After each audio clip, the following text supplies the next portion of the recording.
Hi guys, welcome back to my channel and welcome to a new video. Today we're going to do luxury cardinal sins. I'm really excited about this one. So tell me what you think about it. Let's start off with the first cardinal sin. Guys, come on. This one I think might actually be the biggest cardinal sin.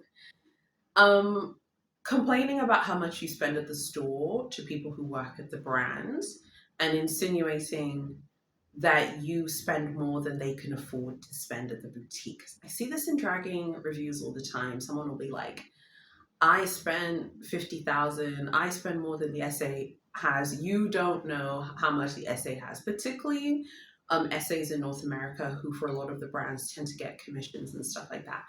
A lot of them themselves earn like six-figure incomes from working in luxury. So I think it's like really important not to do that whole, well, I earn more money than you. Well, someone else in the store earns more money than you. I mean, who cares? And then I really think it's a huge sin, luxury sin, to mention how much you spend.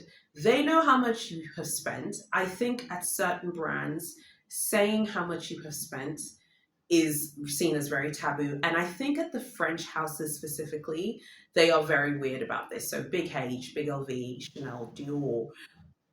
I think for the French luxury brands, it is seen as very gauche and very unacceptable to be like, well, I spent 50 bands this year. I spent 100 bands and you should be treating me like this.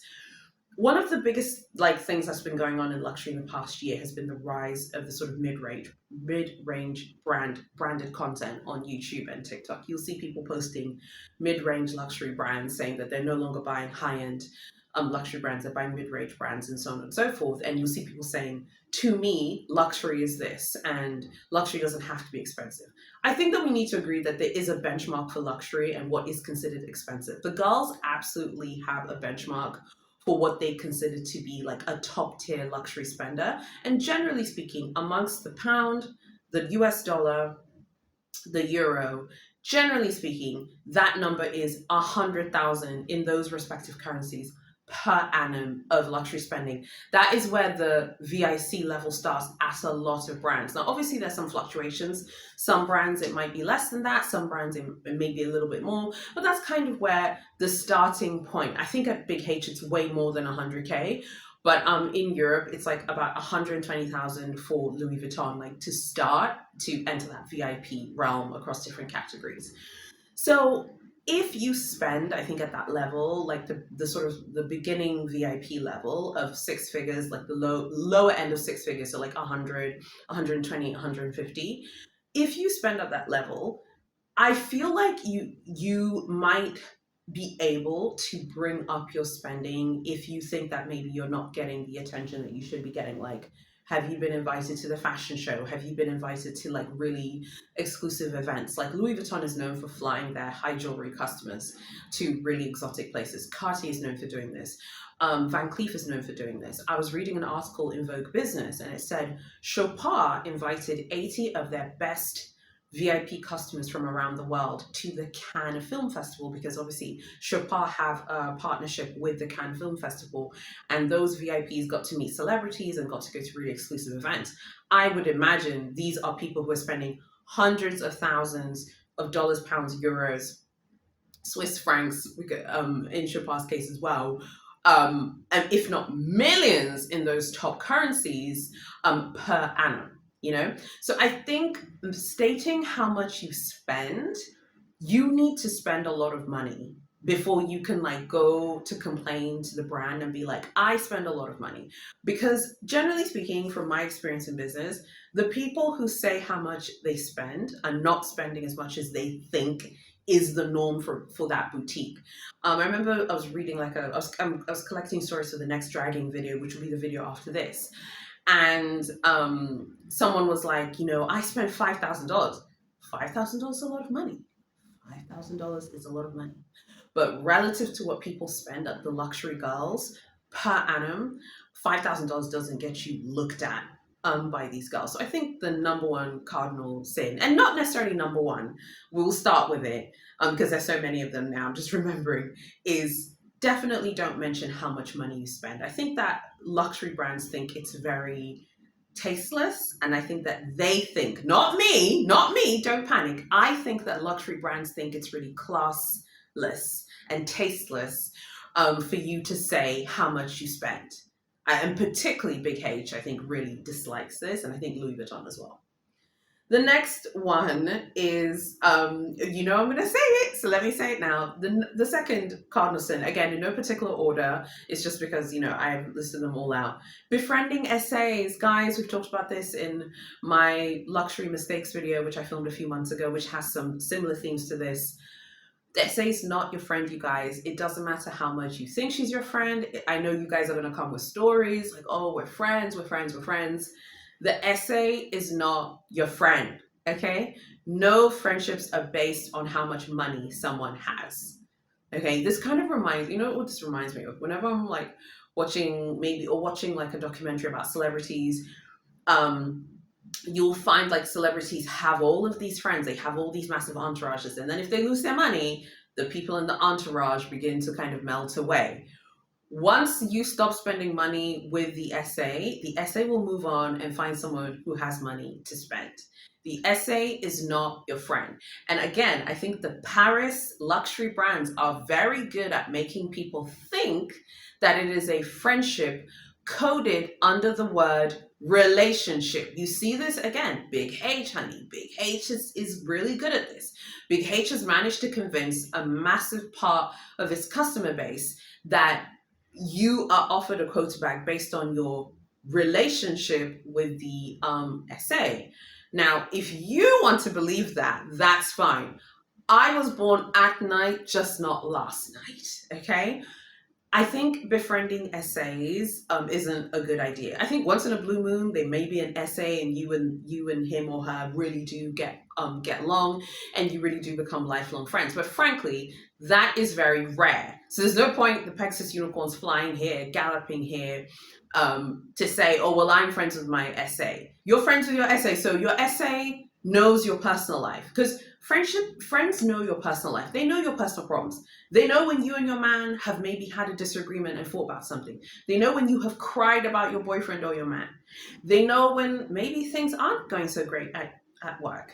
Maybe things aren't going so great at your business. Could you tell your SA if you were having a financial problem? Because friends can talk about those types of things. If you have a close friendship with someone, you could probably talk to them about if you are struggling or going through a tough time with business and with income and so on and so forth. Yeah. Are those crickets? Yeah, I didn't think so. I don't think you'd be telling your SA some really, really personal things. Don't befriend SAs, you guys. It only leads to tears and excessive expectations if you befriend someone. The next cardinal sin, I saw this, someone had posted something about this in a Facebook group a while ago, and this just made me feel like it was a massive cardinal sin. Giving SAs birthday gifts, you guys. The idea that you should give your SA a birthday present to me is offensive. The SA should be giving you a gift. The SA should be giving me a gift for my money. Okay? Now I know you're gonna say, well, we have a great relationship. Again, you don't have a relationship. Relationships and friendships are not based on how much money someone has. They're based on emotional connections about whether you guys like each other as people. I do not agree. Whatsoever with giving your SA, your CA, a birthday present. I think if you want to say happy birthday, you can, but I do not think that you should give them a gift. No. Should the SA be getting you a gift for your birthday? If you spend enough, yes. If you spend enough, yes, because you know why? It is a business relationship. For sure. And in fact, I'm already triggered about this because it really annoys me that people are giving SAs gifts. You're spending your money at the brand and then you're spending more money on the SA whose job it is to get you to spend more money. What? The next cardinal sin is reselling luxury grails, honey. Reselling holy grail pieces. Obviously, I think most of you know what grails are. If you don't know what that refers to, the holy grail is the chalice from which Christ drank. And in the luxury scene, it means like those top tier, incredible pieces that are very coveted. I think reselling pieces like that from the store is a quick way to get yourself banned at the top tier girls. Now, there are brands that practice banning people who resell grails. I'm going to mention some of these brands from a wide range of different luxury spaces. Just off the top of my head, Ferrari, Rolls Royce, Lamborghini, those car brands are known for banning clients who resell brand new cars that have been allocated to them. They really, really, really dislike you doing that. Other brands that partake in this, allegedly, according to the girls are online. Audemars Piguet, Rolex, Patek Philippe, Big H, Louis Vuitton. Now, Louis Vuitton is known for banning clients as well. Like if you purchase too much, there have been some rumors that Louis Vuitton can ban customers for reselling. I've heard these rumors. I don't know if they're true, but Louis Vuitton's name has come up. Big H, definitely many people have suspected that you can get shadow banned for reselling quota grails and so on and so forth. Now, this is a controversial one. I think it is a cardinal sin because I think you're doing something you know that the brand dislikes. If you're shopping at Audemars or Rolex, you know that Audemars Piguet and Rolex do not like clients who resell their grail watches. They don't like it. Okay, and that's a good way of getting yourself banned. Patek Philippe really dislike it as well. Again, if you just go in watch groups, you go in watch forums, you will see people saying, I'm banned here, I'm banned at Patek, I'm banned at Audemars, I'm banned at Rolex, I'm banned at all of these places because they were reselling grail watches.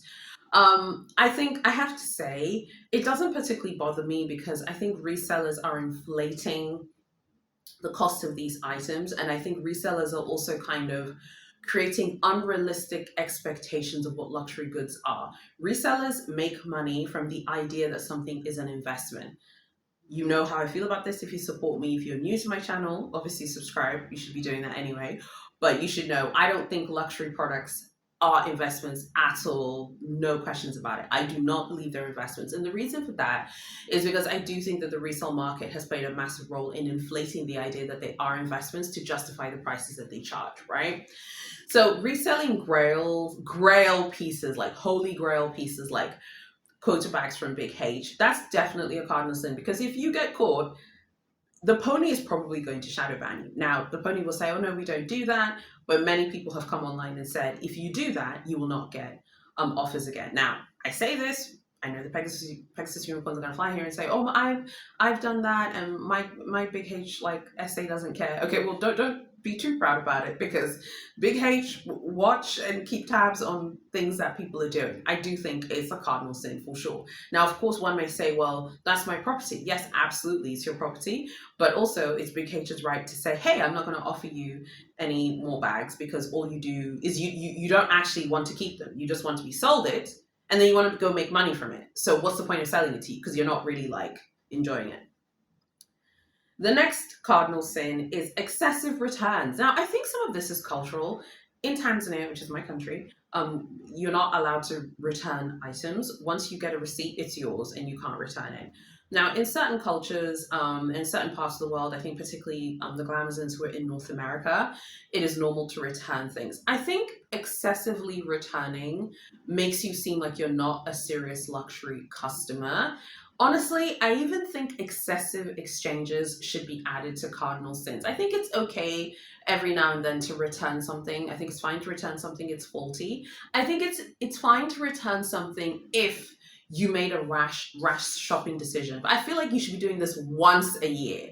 I don't think it should be like you're returning things all the time because I think the message that sends to the brand and specifically to your SA is that you're not a serious luxury customer. I think it makes you seem like you're not serious.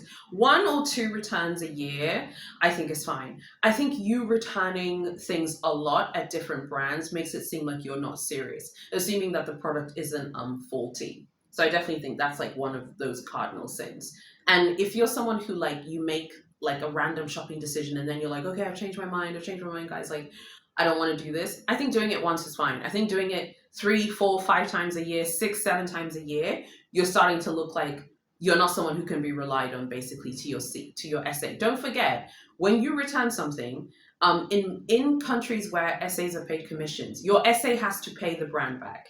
So your SA made a commission from you, then you go and return it, they're losing money. So you're making someone lose money. Because let me tell you something, if I was an SA and there was someone who's constantly returning, I would drop that client like a hot potato and move on. That's just me.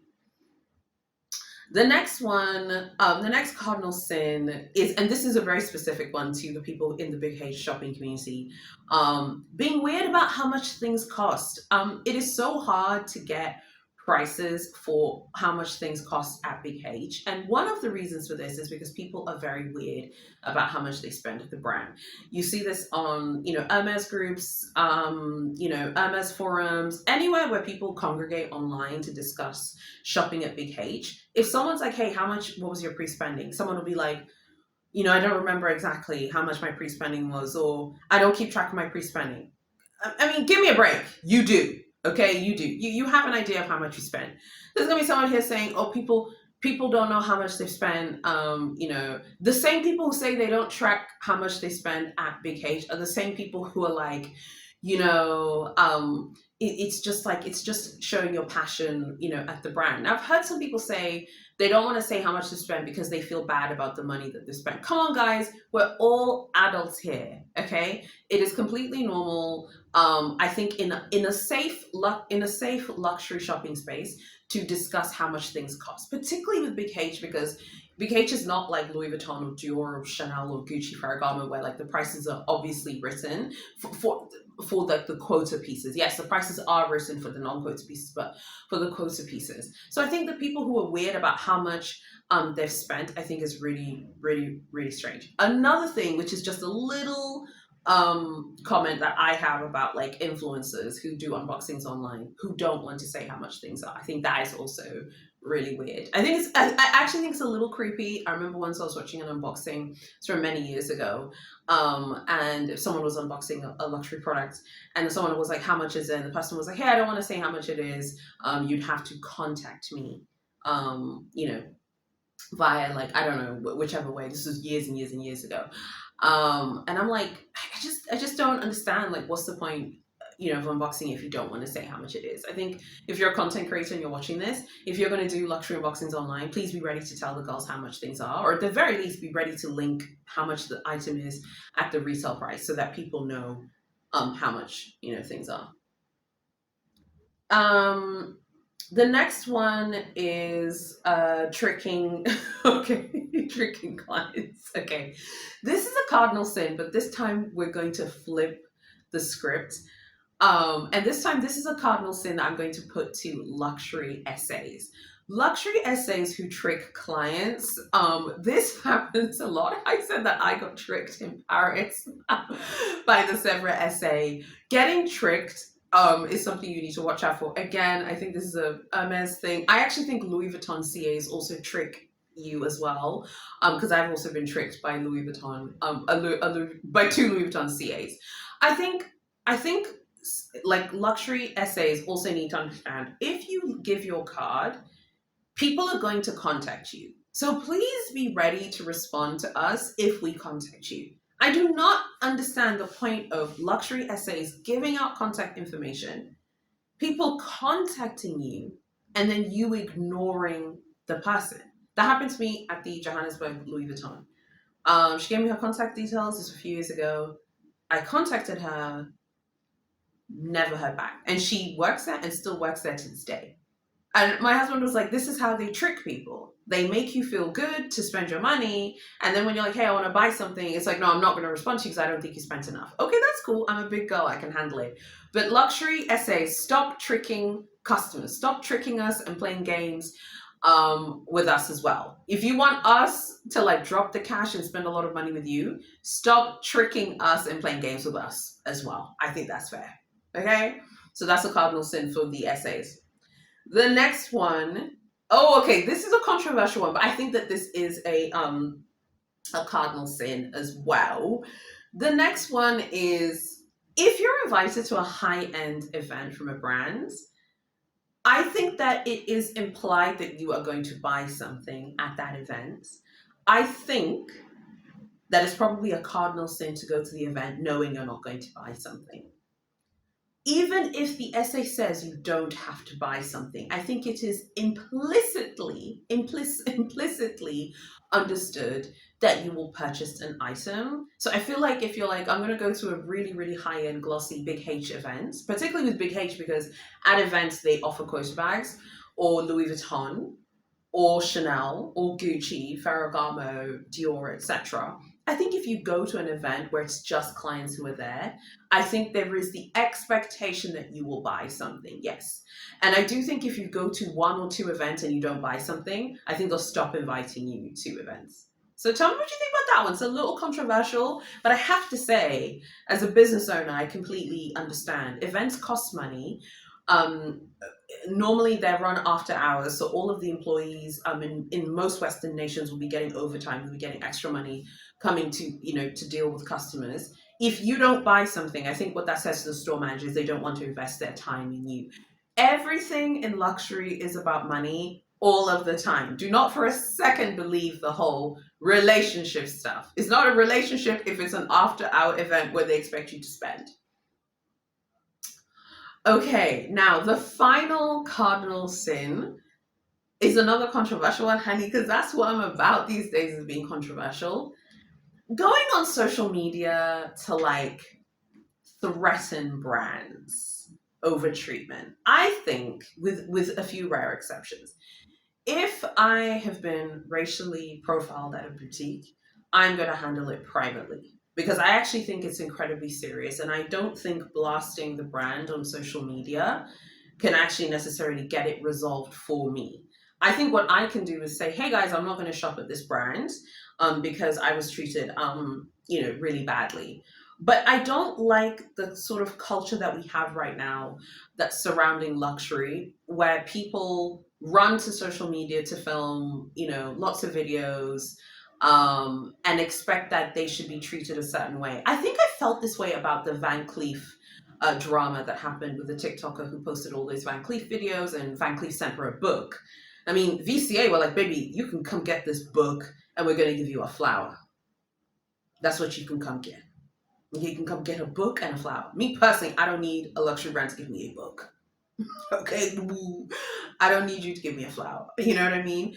And I think, I don't think it makes, I think that the problem with going online, with exception of like being discriminated against for like the color of your skin or discriminated against in a super serious way, if we put that to the side, because I feel like if you're discriminated against racially, yes, I would like to hear what happened to you. But I feel like grievances about treatment should be handled privately, because I think you'll actually get a much better resolution. I think in her case, she would have gotten a much better resolution had she handled it privately. And I don't think they would have sent her a book or a flower. I think honestly, I really think that they would have resolved it in a very, very good way. Whereas I feel like they also wanted to make a point with that TikToker by giving her the book and the flower, letting the people who follow know, please don't come up in here trying to run things around here. We're Van Cleef and our bells, like we're from the turn of the century, baby. Like we are not playing with the girls right now. Okay, turn of the century in terms of the 20th century. That's like around that time is when the brand was launched. So, I don't know. I just feel like social media dragging, like you yourself going to blast brands in a really, really big way to go viral. I don't think if you're a serious luxury shopper, you should do that, because I think it can really affect your standing at the boutique and at the brand. If you care about that sort of thing, if you blast them, but you still hope to continue a relationship with them, they're not going to invite you to no event because now they can't trust you. If you blast them and you put them on your TikTok and your Instagram, you drag them, you still hope to have a relationship with them, they're not going to invite you to the fashion show, even if your spending is, pretty high. So I think you have to think about these things strategically. And I would, if I was treated really badly at a brand, I would probably just deal with it privately. And if I brought it to this channel, I would have already dealt with it versus doing it in real time to get a reaction from the brand. Okay, so those are my luxury cardinal sins for 2025. I think it'd be really cool to hear you guys' thoughts and opinions. What are your cardinal sins for the luxury shopping space? for this year. If you like videos like this, like, comment, share, and subscribe, hit notifications, and share the video with people who you think may like it. I have a newsletter, which I will be sending the newsletter very soon, promise. I'm just kind of retooling and rebooting the newsletter. I want to make it better. So sign up for that, and also sign up for the Facebook group, and find me on Instagram and TikTok. I want to like relaunch my TikTok this summer, but if I see more of you follow me, I feel like I'll be more inclined to post more if more of you go there and follow me. So go follow me on there as well. I really hope you like this. I really enjoy filming this. Like, comment, share, and subscribe, as I said. God bless you guys, and I'll see you very soon in my next video.